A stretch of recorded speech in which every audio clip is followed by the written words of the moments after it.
This movie time is brought to you by the Gateway Film Center, 1550 North High Street, Columbus, Ohio. Further details and showtimes online at gatewayfilmcenter.org. The award-winning It's Movie Time is produced by John DeSando. Listen to the shows and read his reviews online at WCBE.org. I'm John DeSando. And I'm Johnny DiLoretto. And this is It's Movie Time. It's a big one. Wow. And who would have thought? Because guys like film critics, and who are they? Yeah. It said Batman versus Superman, thumbs down. That was a little premature, I think, and a little and informed, I think, by some just, I don't know, why there's some lingering backlash against DC's attempts to mount their own sort of Marvel Avengers franchise. This would be the Justice League. You know, the Marvel universe, which started with the Iron Man movie with Robert Downey Jr., generated a lot of goodwill, I think, mainly because it was just so surprisingly good, that first movie.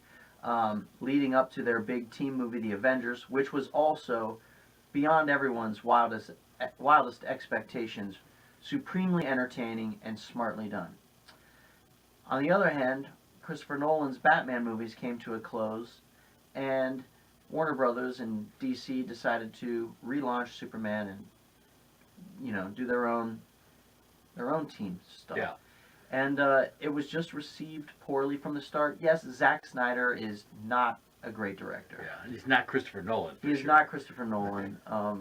And Christopher Nolan's marks on the movie were few and far between.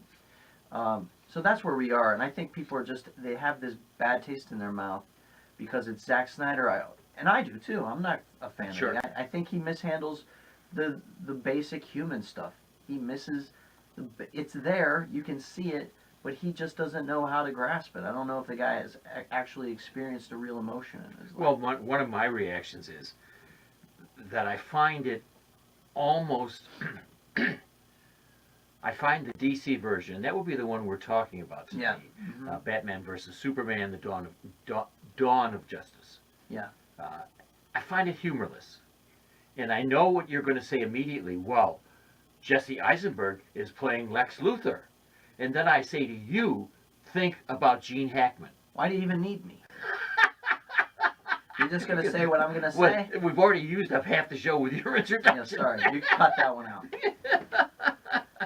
So, what do you think? Am I way off here? Is that wrong of me to ask that we have this irony? This I don't know. I like it. Why do they all need to be the same? I mean, Marvel has all that stuff. You know, it's all got humor in it, and why not have a serious version? There's some humor in here. There's a couple of toss-away lines. Jesse Eisenberg actually playing a very sort of typical crazy villain. He is not necessarily a very amusing presence here. Is that what you're getting at? Yeah, that was exactly my point. Is that he was pushing very hard to make it amusing, and he was just coming off as a kind of rabid Mark Zuckerberg. Yeah, you're right. I don't know what the answer is. I like to take my heroes seriously, occasionally, with a dollop of humor. Yes, I mean that's why we like the Daniel Craig James Bond films, right? They're definitely not Roger Moore. They're definitely a little darker than the Connery movies. But I like that. Okay. I think because I'm a grown man, you know, who has grown over this core 14-year-old inside of me that has not changed, that wants to see these things. Mm-hmm. I do miss the deft depiction of Superman in those first two Christopher Reeve films. Yeah. They had real, genuine emotion. They did have comedy. They were just epic. They were great, and they were a lot of fun. Like you pointed out, Gene Hackman was a fun Lex Luthor. But also, you felt, as comical as it could be, and as light as it was, that there were real consequences. And Christopher Reeve grounded that character in a world that we could recognize. And I so much agree. And I ask then that we consider the fact of how important a villain is in all of this. Mm-hmm. And then I just point to Jack Nicholson, Heath Ledger, Right. and the ones that we can remember who brought real form to that. Mm-hmm. And in this case, it wasn't. And your point about Christopher Reeve couldn't be better, because I'm very critical of Henry Cavill as Superman. I Are you have really? been through it. Yeah, I just don't see it. Really? I don't. Yeah, and I couldn't describe to you why. I'm just not moved by his Interesting. presence. Okay. I might be more moved by Ben Affleck. Yeah. Well, let's really quickly get that out of the way. Ben Affleck acquits himself really nicely as So Batman. I thought he was better than fine. I mean, he's actually, I think in some ways it connects the character up to Bruce Wayne a little more tightly. That, you can see, I don't know, which in some ways is an atypical representation of Batman. Batman is supposed to be a dualistic figure Mm-hmm. who presents one face to the world as Bruce Wayne and Mhm. then indulges his darker side, his, crazy side as Batman. Yeah, I don't know. That's interesting about Henry Cavill. I like him. I like the way he looks. I think he's not given enough to work with, and I think that's ultimately, again, Zack Snyder's fault, because Superman is the most benevolent and human of superheroes. I was having this conversation with my boys the other day. What makes Batman interesting is Batman is motivated by suffering. His parents were murdered, and he has this outsized, crazy dedication and devotion to bettering himself and bringing villains to justice. But Superman doesn't have to do any of it. No, and I'll tell you, and I'll tell you another reservation I have about this film and the development of these superheroes is I just don't buy the romance between Superman and Lois Lane to the point of saying that they love each other. In this iteration. In this iteration, yes. Yeah. I got to tell you, I know it was moving that way, but it is so much better if you don't say it.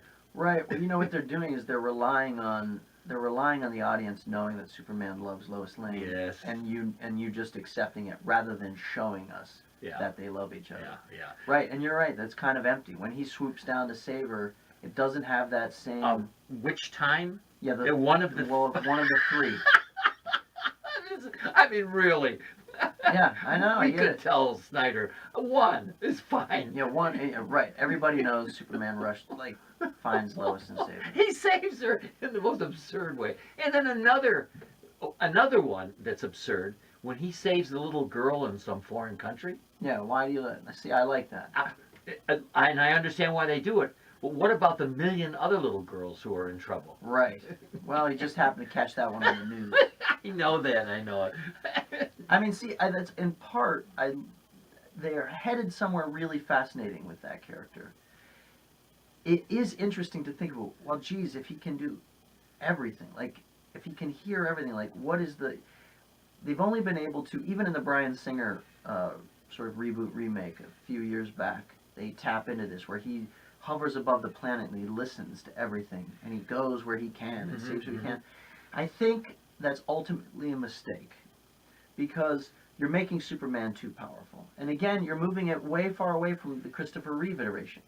That version of Superman is human. He can't do everything. He cannot do everything. He struggles to accomplish certain feats that in some of the new movies he just does them, Superman has to struggle. He has to be rooted in a humanity or we can't relate to him. Mm-hmm. That's where they're getting with some of this stuff. Is he a god? Is he an alien? Which is interesting, but ultimately you're doing this character a disservice. Well, it's a nice juxtaposition of Batman, who is really more human, Yeah. and against Superman, who is really more godlike. Mm-hmm. And I think they attempt, in some points, to make that contrast, although never fulfilling it because they're too interested in blowing everything up they possibly can. Now, see, I didn't think it was that bombastic a Oh film. my gosh, how about the fight? At the end, yeah, it builds to that one fight, but there's not a lot of craziness going on. I thought Zack Snyder was actually trying to tell an interesting story. One thing I don't like, and this is where we are now with superheroes. As a child, the concept of Batman fighting Superman was anathema to me. It was unimaginable. No, it was. I mean, who would have ever thought? They would have never fought. Right. Because they are essentially good people. That's why we aspire to their mythology. The fact that we're at this point where they would fight each other, and that you would see one of your childhood heroes beating the living crap out of the other one to the point that he's almost dead, almost like crucifying him in some ways, it's kind of stomach turning for me. Again, I'm speaking from the 12-year-old perspective inside of me. I don't like it. Well, for me, the film begins to work when the two of them work together. Right. That's really good stuff. Exactly. Yeah. That all should have happened in the beginning of Act 2. Yes. And then they should have come to a mutual respect and began fighting this stuff together. Then it would make sense that it's the dawn of justice. There was a great moment for me which exemplified what I wanted so much from the film. Just their little toss-off line about Wonder Woman. Yeah. I thought she was with you. Right. Yeah, no, that's... I love that. They have another great line when Batman swoops in to save Diane Lane. It was Superman's mom. Right. And he says, "I'm a friend of your son's." And she goes, "I figured." Yeah, right. The cape and all. Yeah, they did. Right. I know, that was a great line. Yes, that is great. That's excellent. There are these moments of humor. Yeah, a few more like that. Oh, yeah. You could keep it dark, but, you know. But look at, who are we to criticize? Because I think fanboys, and not even fanboys and girls, but a general population is fascinated by this heroic filming. Yeah. And have gone to it regardless of what critics say. Isn't it powerful? It is, but I think they're going so they can bitch about it. I do. I think there's this scratch, or this itch they need to scratch, because they want to pick it apart in a way that they won't do with the Marvel films. Well, yeah. Would you say a little bit something about Films Cool? Films Cool, yes. In May, yes, you and I, yeah, are going to offer a class at the Gateway Film Center, a little 3-hour workshop. Whoa. On superheroes. 2 hours. We're going to offer a 2-hour workshop. Yeah. On superhero films, the mythology, the magic. Now that is going to be fun. Yeah. And I have to admit, I will be the real sous chef on that one, because you could easily go for days talking about superheroes. Well, yeah, we'll need you there to tamp me down. I know, right? But it's going to be fun. Yeah, it's real simple, John. You just go to gatewayfilmcenter.org, click on education, and you'll find our class under there, and you can enroll. Watch us fly in. Swoop in to save the day. Now. Yeah. Well, Johnny, as you know, on It's Movie Time. Yes, sir. We are required to give a by grade. The station to give a grade. We're required by the station to give a grade, or we're required by you? The station doesn't care what we do. Yeah, they don't. It's you, as an educator, right, and your addiction to grading things. All right, it's Batman versus Superman, Dawn of Justice. Johnny DiLoretto, what grade would you give it? B-. Oh, no! I cannot believe this. What? That is exactly the grade I was going to give it. Really? Yeah, and I thought you might shade it a little high just because of your affection, but you are a real critic. Well, yeah, I don't like my favorite superheroes fighting each other. I don't like that. $500 million, though. It's got to be good.